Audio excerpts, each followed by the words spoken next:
yang dikasihi Tuhan Yesus, mari kita siapkan hati dan pikiran kita untuk kita beribadah kepada Tuhan.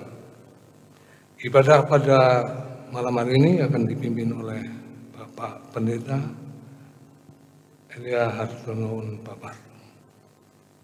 Mari kita berdiri dan memuji Tuhan dari Kidung Jemaat 314 bait 1 dan 2.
Mari kita berdoa.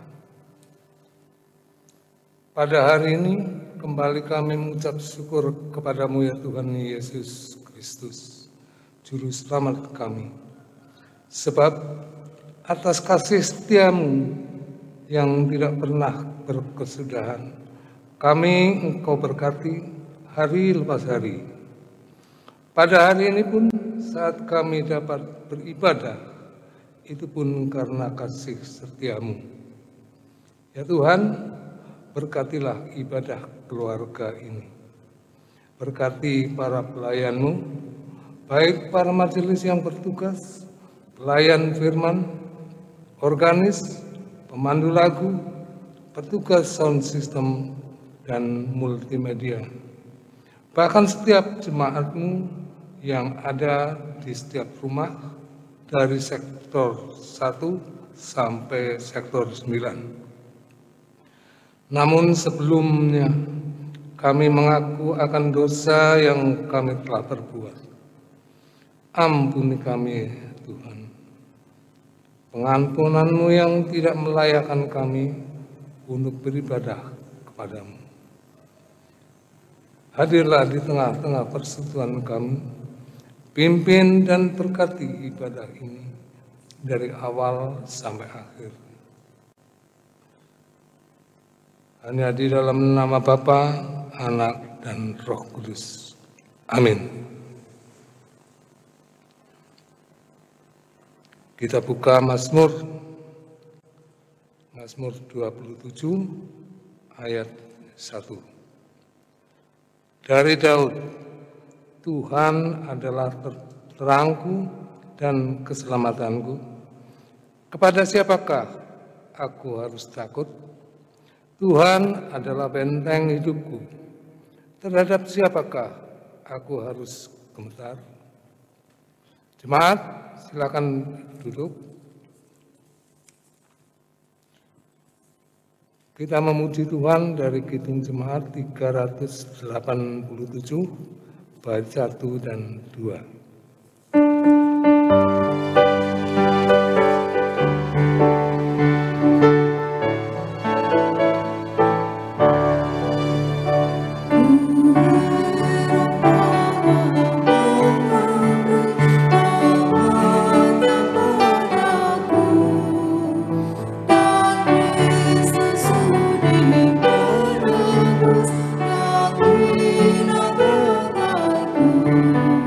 Nah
Jemaat yang diberkati Tuhan, kita masuk dalam pemberitaan firman. Kita siapkan terlebih dahulu bacaan kita pada hari ini, yaitu dari kitab Wahyu pasal 2, kitab Wahyu pasal 2 ayat 18 sampai dengan ayatnya yang ke-29. Kita akan berdoa sebelum kita membaca firman Tuhan dan merenungkannya bersama. Mari kita berdoa. Kami siap untuk mendengar firman-Mu. Kami siap disapa oleh Tuhan melalui firman-Mu. Ya Roh Kudus, tolonglah agar kami dapat memahami kebenaran dari firman-Mu dan kami boleh hidup berdasarkan firman-Mu. Bersabdalah, kami siap menyambut firman-Mu dan melakukannya. Amin. Jemaat Tuhan, marilah berdiri. Wahyu pasal 2, ayatnya yang ke-18 sampai 29, demikian firman Tuhan kepada jemaat di Tiatira. Dan tuliskanlah kepada malaikat jemaat di Tiatira, inilah firman Anak Allah yang matanya bagaikan nyala api dan kakinya bagaikan tembaga. Aku tahu segala pekerjaanmu, baik kasihmu maupun imanmu, baik pelayananmu maupun ketekunanmu. Aku tahu bahwa pekerjaanmu yang terakhir lebih banyak daripada yang pertama. Tetapi aku mencela engkau karena engkau membiarkan wanita Izebel yang menyebut dirinya nabiah mengajar dan menyesatkan hamba-hambaku supaya berbuat zina dan makan persembahan-persembahan berhala. Dan aku telah memberikan dia waktu untuk bertobat, tetapi ia tidak mau bertobat dari zinahnya. Lihatlah, aku akan melemparkan dia ke atas ranjang orang sakit, dan mereka yang berbuat zina dengan dia akan kulemparkan ke dalam kesukaran besar, jika mereka tidak bertobat dari perbuatan-perbuatan perempuan itu. Dan anak-anaknya akan kumatikan, dan semua jemaat akan mengetahui bahwa akulah yang menguji batin dari hati orang, dan bahwa aku akan membalas kepada kamu setiap orang menurut perbuatannya. Tetapi kepada kamu, yaitu orang-orang lain di Tiatira yang tidak mengikuti ajaran itu dan yang tidak menyelidiki apa yang mereka sebut seluk-beluk iblis, kepada kamu aku berkata, aku tidak mau menanggung beban lain kepadamu. Tetapi apa yang ada padamu, peganglah itu sampai aku datang. Dan barang siapa menang dan melakukan pekerjaanku sampai kesudahannya, kepadanya akan kukaruniakan kuasa atas bangsa-bangsa. Dan ia akan memerintah mereka dengan tongkat besi. Mereka akan diremukan seperti tembikar tukang periuk, sama seperti yang kuterima dari Bapakku. Dan padanya akan kukaruniakan bintang timur. Siapa bertelinga, hendaklah ia mendengar apa yang dikatakan Roh kepada jemaat-jemaat. Demikianlah firman Tuhan, terpujilah Kristus. Haleluya. Haleluya. Haleluya. Haleluya.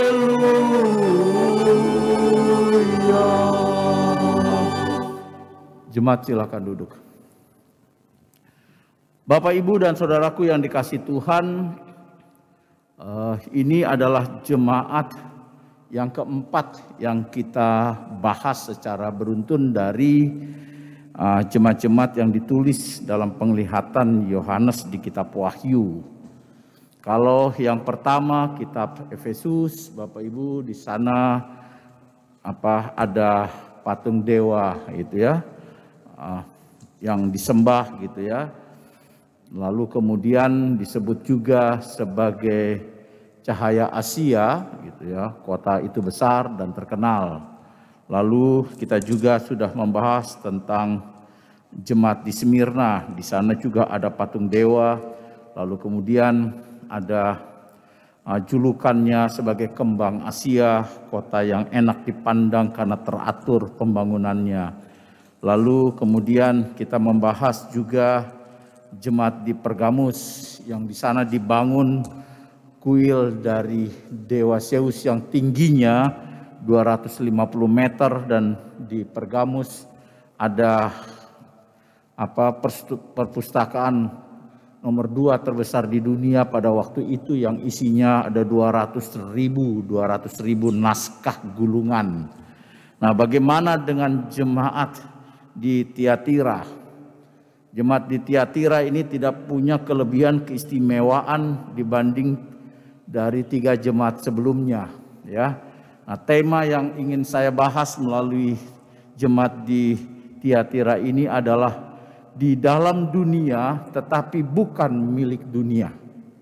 Ini tema yang saya pilih, di dalam dunia tetapi bukan milik dunia. Tadi saya katakan jemaat Tiatira tidak ada yang istimewa seperti ketiga jemaat sebelumnya. Tetapi menarik bahwa kepada jemaat di Tiatira, Yohanes menuliskan pesannya lebih panjang. Ya, jadi dari jemaat di Tiatira itu dari ayat 18 sampai ayat 29 begitu panjang dibandingkan ke-6 jemaat yang lain. Padahal jemaat ini tidak ada yang istimewa. Tapi bukan berarti jemaat ini tidak ada artinya.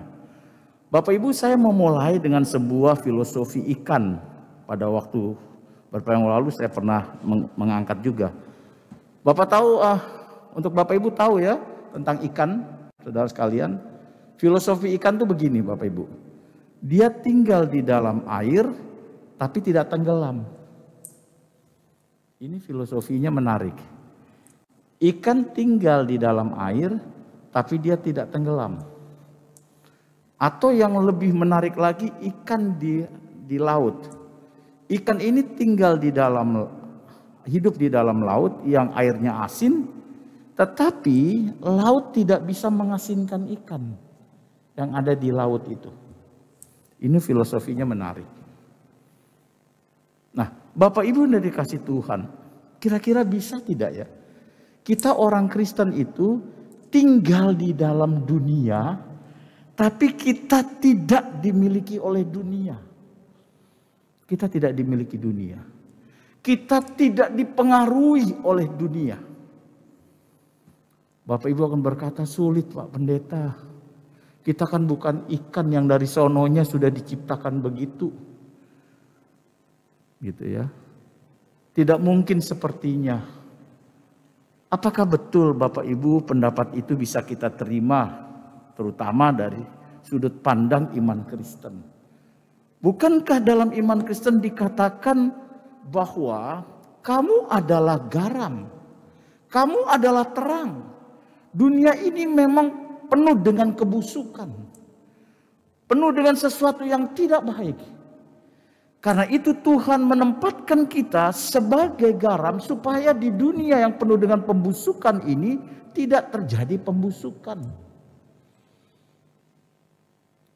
Dunia ini memang penuh dengan kegelapan, tapi Tuhan tempatkan saudara dan saya sebagai terang supaya di mana ada kegelapan, di situ ada terang. Pertanyaannya adalah, apakah mungkin Bapak Ibu dan saudara sekalian seperti filosofi ikan tadi, tinggal di air dia tidak tenggelam. Kalau ikan yang tinggal di laut walaupun lingkungannya asin, tapi selama dia hidup dia tidak akan pernah diasinkan oleh air laut itu. Kita memang pernah makan ikan asin, apalagi kalau sama bubur Manado itu ya, wah enak sekali. Tapi kan proses ikan bisa diasinkan itu kan kalau ikan itu sudah mati dulu. Sudah mati baru dia dikasih garam dan dijemur. Tapi selama ikan itu hidup, sekalipun dia tinggal di air asin di laut, dia tidak bisa asin. Nah, Bapak Ibu dan sekalian, kalau kita mengatakan bahwa tidak mungkin, kalau itu berangkat dari kekuatan dan kemampuan kita, dari hikmat kita, memang kita tidak akan pernah bisa Bapak Ibu. Karena pada hakikatnya manusia itu sudah jatuh dalam dosa. Karena dosa itulah merusak seluruh Hakikat Allah yang sempurna itu, ciptaan Allah yang sempurna, gambar dan rupa Allah itu menjadi rusak. Tetapi Alkitab juga mencatat bahwa Allah tidak membiarkan gambarnya itu rusak selama-lamanya. Kita tahu dan kita imani kisah keselamatan di dalam Yesus Kristus yang menjadikan kita ini manusia baru. Yang lama sudah berlalu. Kalau yang baru berarti ada proses pembaharuan yang dilakukan Yesus. Bahkan kemudian Yesus memberikan rohnya ada di dalam hati dan kehidupan kita. Minggu lalu dalam khotbah tentang jemaat di Pergamus kan judulnya hati-hati iblis bertakhta. Artinya bahwa Yesus hanya mau dalam hati kita orang yang sudah ditebus itu Yesus yang bertakhta. Tapi bisa jadi sebagai orang Kristen yang sudah mengaku ditebus Yesus, dalam hati kita itu bukan Yesus yang bertakhta, tapi iblis. Saya sudah jelaskan minggu lalu kan, iblis dalam perjanjian baru diterjemahkan dari kata diabolos. Diabolos itu kan artinya penghasut dan pemfitnah. Jadi kalau dalam hidup kita itu kita biasa menghasut orang, memfitnah orang seperti minggu lalu saya khotbahkan, berarti sebenarnya yang bertakhta dalam diri kita itu iblis, bukan Yesus. Nah, karena itu pertanyaannya bisa tidak di dalam dunia tapi bukan milik dunia? Bisa. Syaratnya satu, ketika Yesus yang berkuasa penuh dalam diri kita dan kita membuka diri selebar-lebarnya dan membiarkan Roh Kudus yang menguasai kita, maka kita bisa. Seperti ikan di dalam air tapi tidak tenggelam, ikan laut di dalam air asin dia tidak menjadi asin. Kita tinggal dalam dunia yang penuh pembusukan, dalam kegelapan kita tidak menjadi busuk atau kita dalam kegelapan tapi kita menjadi terang. Bisa. Nah, Bapak, Ibu dan Saudaraku yang dikasihi Tuhan, kita kembali dalam pembacaan kita kepada jemaat di Tiatira. Tuhan memuji hal yang luar biasa yang ada di jemaat ini. Aku tahu segala pekerjaanmu, baik kasihmu maupun imanmu, baik pelayananmu maupun ketekunanmu. Aku tahu bahwa pekerjaanmu yang terakhir lebih banyak daripada yang pertama. Jemaat ini bertumbuh luar biasa, ada progres kemajuan. Kalau dulu hanya mampu misalnya 10, tapi yang sekarang 20. Luar biasa dipuji. Tetapi ada hal lain yang perlu diwaspadai. Yang dikatakan oleh Tuhan melalui penglihatan Yohanes ayat 20. Tapi aku mencela engkau karena engkau membiarkan wanita Izabel yang menyebut dirinya nabiah, pengajar dan menyesatkan hamba-hambaku supaya berbuat zina dan makan persembahan-persembahan berhala. Izabel ini, apakah ini hanya sebuah nama yang dipakai untuk menunjuk? Bapak Ibu tahu dalam perjanjian lama ya, Izabel ini istrinya Raja Ahab. Lalu Izabel marah dan membuat Nabi Elia hampir putus asa waktu itu. Izabel ini mempengaruhi suaminya Ahab supaya bangsa Israel tidak lagi beribadah pada Allah, tetapi hanya beribadah kepada dewa-dewanya Izabel. Nah, Izabel yang dalam pembacaan kita ini perilakunya kurang lebih dengan Izabel perjanjian lama. Mengajar dan menyesatkan hamba-hambaku. Siapa hamba-hambaku ini? Tentu umat Tuhan yang ada di Tiatira. Konteksnya masih sama Bapak Ibu. Di daerah itu kekaisaran Romawi menguasai sehingga orang dipaksa diminta untuk gitu ya, menyembah dewa-dewa. Nah, yang Tuhan inginkan dalam situasi seperti itu, anak-anak Tuhan memang hidup dalam tekanan. Anak-anak Tuhan memang hidup dalam situasi yang tidak mudah. Dia ditekan, dia diintimidasi. Tetapi bukan berarti lalu Tuhan membenarkan kita untuk kita bermuka dua. Artinya bahwa di satu sisi kita menyangkal, tapi di satu sisi kita mengaku, gitu ya. Karena ada orang yang menyangkal hanya untuk keselamatan. Jadi dia bilang begini, ya kita ini akal bulus gitu ya. Kita mengaku bilang iya padahal hati tidak. akal-akalan supaya selamat, katanya begitu. Tentu ini bukan tindakan yang Tuhan kehendaki. Kita ingat tentang Polikarpus ya, yang saya telah bahas sebelumnya, seorang uskup di Smyrna yang dipaksa oleh kapten penjaga penjara, sudahlah apa sih susahnya, mengakui saja bahwa kaisar juga dewa gitu ya, hanya mengakui dengan mulut. Tapi bagi Polikarpus ini bukan soal mengakui dengan mulut, tapi ini soal keyakinan iman gitu ya. Lalu kemudian penguasa kota mengatakan, ini kesempatan terakhir kamu menghujat Tuhan, kamu akan selamat.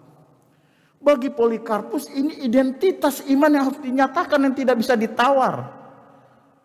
Isabel menawarkan hal itu. Kita tidak usah terlalu memegang kokoh iman kita, yang penting kita selamat, kata kira-kira begitu.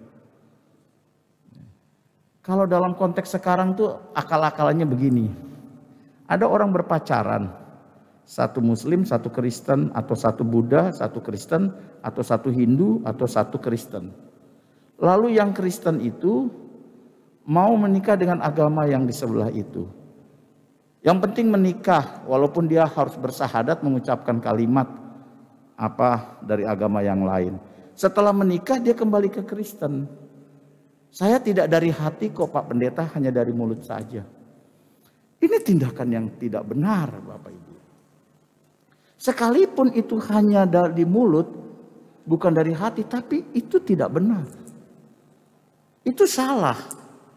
Ya sama yang ditawarkan Isabel. Tidak apa-apa kita makan makanan yang berhala, tidak apa-apa kita berzina. Toh itu yang kita lakukan tubuh jasmani seperti khotbah minggu lalu. Itu tidak berpengaruh pada hal yang rohani. Karena rohani dan jasmani tidak ada hubungannya. Oh tidak bisa Bapak Ibu. Ya kan? Pengakuan iman kita kebangkitan daging dan hidup yang kekal. Daging tubuh jasmani ini juga dibangkitkan oleh Kristus. Walaupun tidak tahu seperti apa nanti. Tapi tubuh jasmani. Jadi ini hal penting. Artinya kita harus punya identitas dalam hidup ini. Kalau Anda seorang Kristen, saya seorang Kristen, tunjukkan orang Kristen itu. Walaupun dengan tantangan situasi seperti apapun. Yang kadang-kadang karena identitas itu, ya kita kehilangan sesuatu yang kita miliki secara dunia. Tapi kalau itu harga yang harus kita bayar, ya kita harus ikhlas. Karena itu firman ini mengingatkan kepada kita, hati-hati dengan Isabel baru yang saat ini mengatakan sudah tidak usah terlalu terlalu suci, tidak usah terlalu kudus. Kita kan masih hidup di dunia. Ya sudahlah, toleransi untuk hal-hal seperti itu wajar kata orang dunia. Kata orang dunia itu wajar. Tapi kata iman tidak. Kita memang ada di dalam dunia, tapi kita bukan milik dunia. Kita milik siapa Bapak Ibu? Kita milik Tuhan.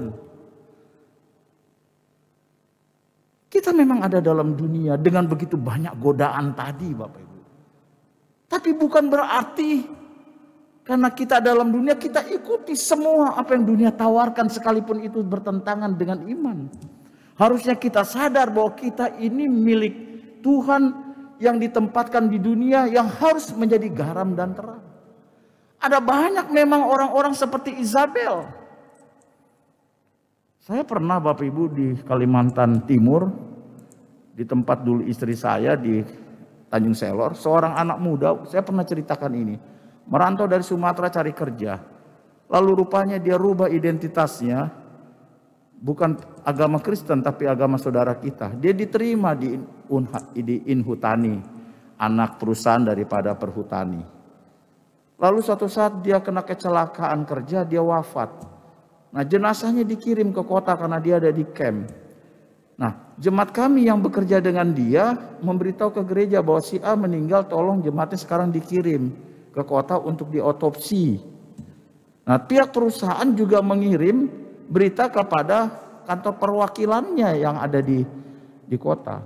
Di pelabuhan ibu bapak ada 2 tokoh agama menanti daripada jemaat si A ini. Ya satu saya, satu lagi saudara saya dari yang lainnya. Rupanya yang meninggal ini dinanti oleh dua tokoh agama berbeda. Rupanya dia untuk dia terima kerja, dia ganti identitasnya. Walaupun kalau dia pulang, dia off dari campnya, dia ke gereja. Jadi kalau Sabtu dia turun, Minggu Senin pagi dia ke camp. Ini yang saya katakan Bapak Ibu, kadang-kadang kita diperhadapkan seperti itu. Wajar, biasa zaman sekarang. Yang penting hati kita katanya. Bukankah dengan tubuh jasmani ini Tuhan mau pakai kita bersaksi? Jadi hati-hati Bapak Ibu. Peringatan Tuhan tegas. Kalau kamu seperti Izabel Bapak Ibu, yang dikatakan dalam pembacaan kita. Di sini dikatakan, aku akan lemparkan dia ke ranjang orang sakit. Ya, di situ dikatakan ayat 20, lihat aku akan melemparkan dia ke atas ranjang orang sakit. Artinya Tuhan akan hukum Izabel dengan penyakit apa saya tidak tahu, tapi dikatakan itu. Dan mereka yang berbuat zina dengan dia akan kulempar ke dalam kesukaran besar jika mereka tidak bertobat dari perbuatan besar. Tuhan akan datangkan kesukaran-kesukaran besar. Iya Bapak Ibu, ini perkataan Tuhan. Tuhan tidak main-main kepada orang yang sudah mengaku jadi umatnya tapi hidupnya mengikuti tawaran Izabel. Dia akan menderita. Tetapi Tuhan juga katakan dalam pembacaan kita Bapak Ibu, bahwa bagi kita yang setia tentunya Bapak Ibu, ya, kita akan diberkati Tuhan. Nah, dari sini Bapak Ibu kita diingatkan oleh Tuhan, kita memang ada di dalam dunia tetapi kita ini bukan milik dunia. Kita ini ada di dalam dunia, ditempatkan Tuhan, harus menjadi garam dan terang. Kita milik Tuhan. Kita harus menunjukkan identitas kita yang berbeda. Identitas dalam arti perbuatan dan sikap kita harus seperti apa yang Tuhan inginkan. Karena kita bukan milik dunia tapi milik Tuhan. Nah, tantangan ini memang tidak mudah. Bapak Ibu, seperti tadi filosofi ikan. Tetapi kalau kita berserah pada Tuhan, membiarkan Roh Kudus yang bekerja, maka kita dimampukan seperti garam dan terang. Kita tidak menjadi tawar karena dunia, tapi kita menggarami dunia untuk tidak terjadi pembusukan. Kita tidak digelapkan oleh dunia, tetapi kita menerangi dunia. Karena kita tahu kita bukan milik dunia, tapi kita milik Tuhan yang ditempatkan di dalam dunia.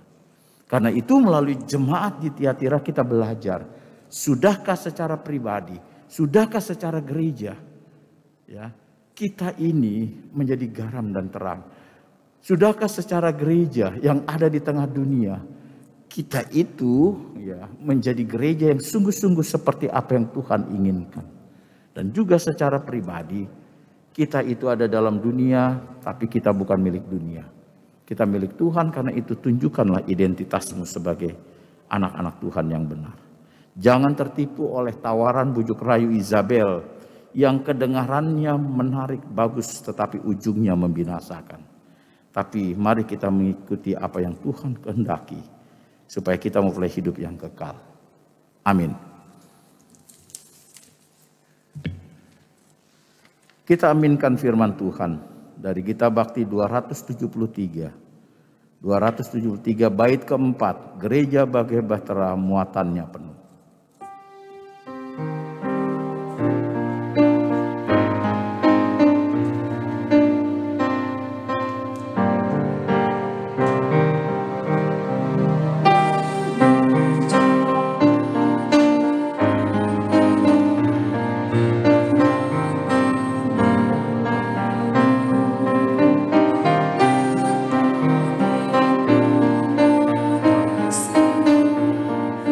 So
Jemaat Tuhan, mari kita bersatu dalam iman, dalam doa. Kita berdoa. Terima kasih melalui firman-Mu kami diingatkan. Kami memang ada di dunia dan hidup di dunia saat ini. Tetapi kami bukan milik dunia, sehingga mengikuti cara-cara dunia yang terkadang bertentangan dengan iman yang Engkau ajarkan melalui firman-Mu. Kami adalah milik Tuhan. Karena itu kami harus menunjukkan identitas sebagai garam dan terang dalam kehendak Tuhan. Ada banyak godaan, rayuan seperti Izabel yang menggoda, menghasut umat-Mu untuk tidak setia, tetapi menghasut umat-Mu untuk mengikuti cara-cara dunia yang bertentangan dengan iman kepada-Mu Tuhan. Kami mengaku seringkali kami terjebak. Seringkali kami begitu longgar mengikuti apa yang dunia tawarkan, padahal jelas bertentangan dengan iman kepada-Mu.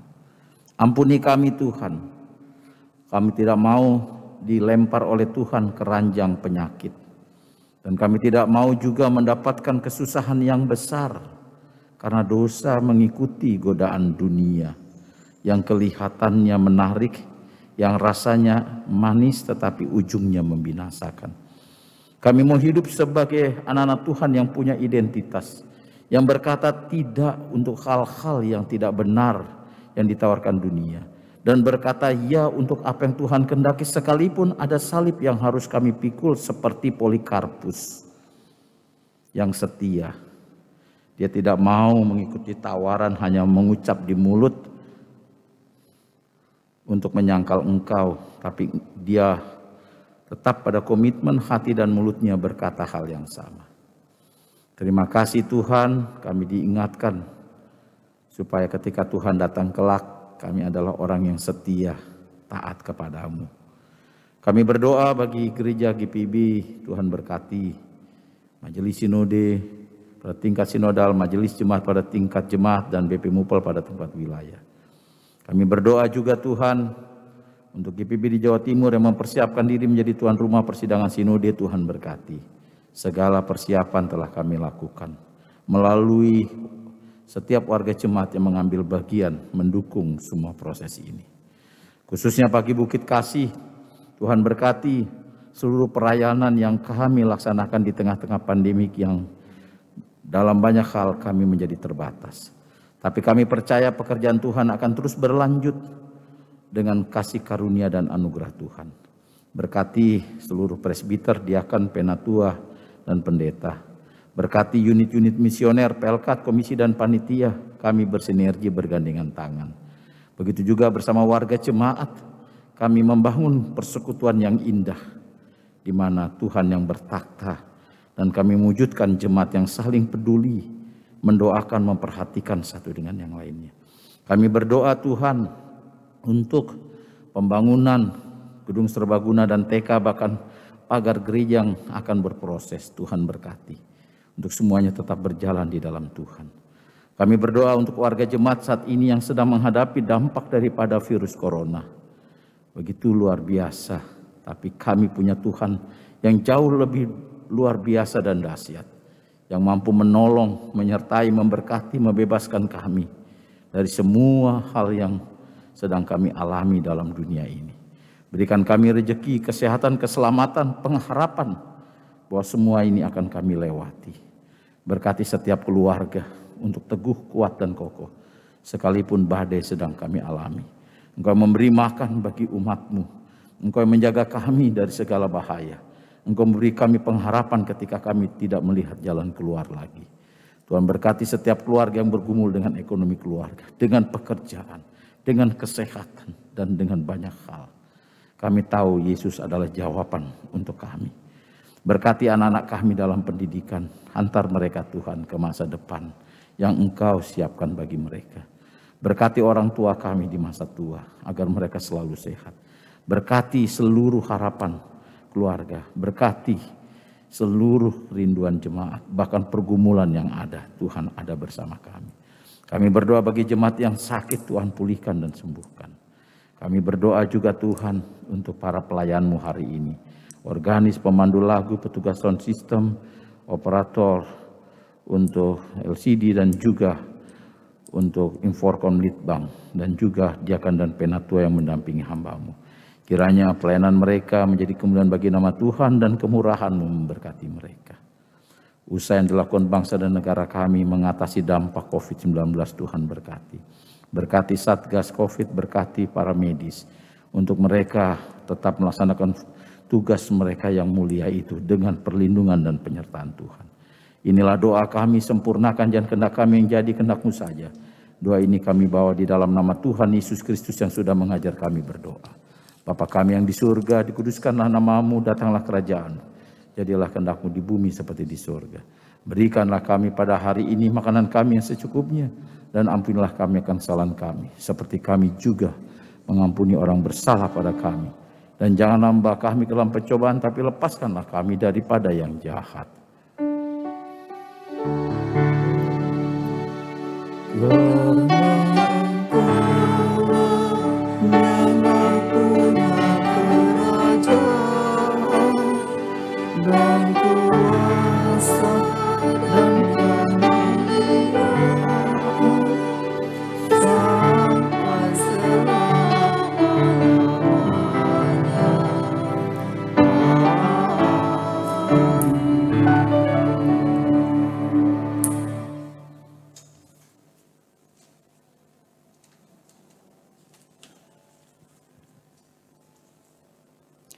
Marilah memberikan persembahan kepada Tuhan sebagai tanda syukur kita atas berkat yang telah dilimpahkannya.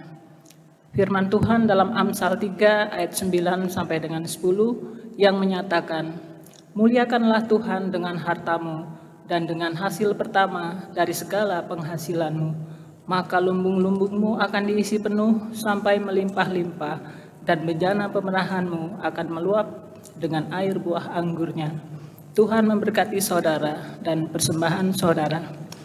Kita Bakti 83 ayat 1 dan 2. Marilah mengucap syukur.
Marilah berdiri untuk menyerahkan persembahan kita kepada Tuhan dalam doa syukur.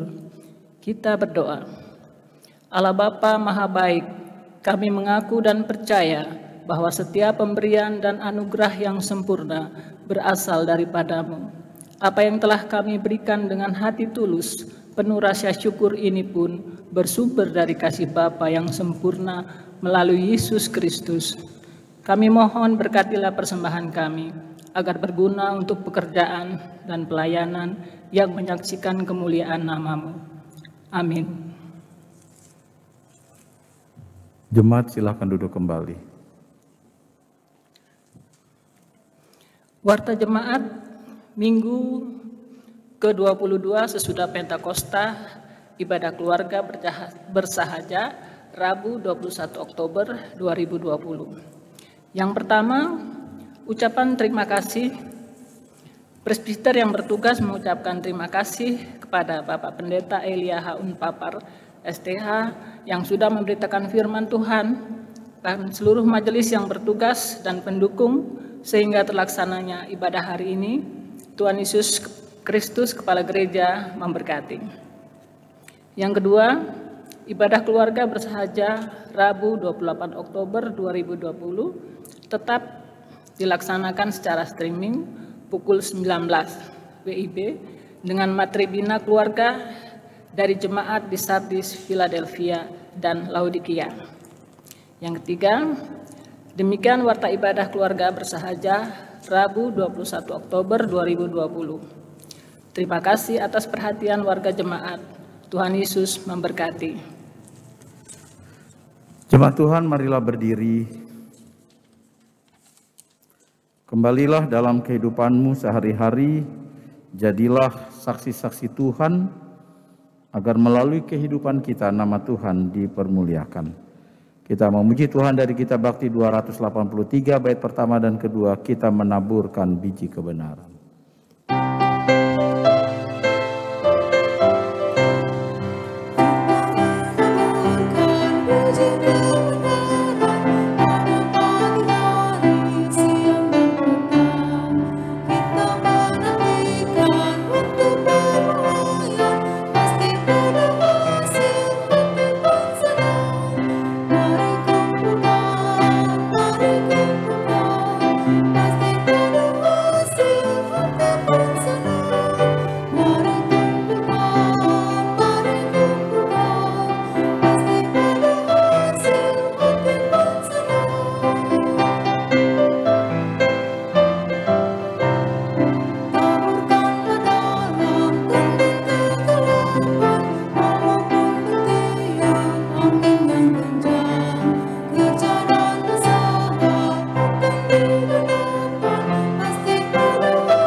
Arahkanlah hati dan pikiran pada Tuhan, serta terimalah berkat Tuhan.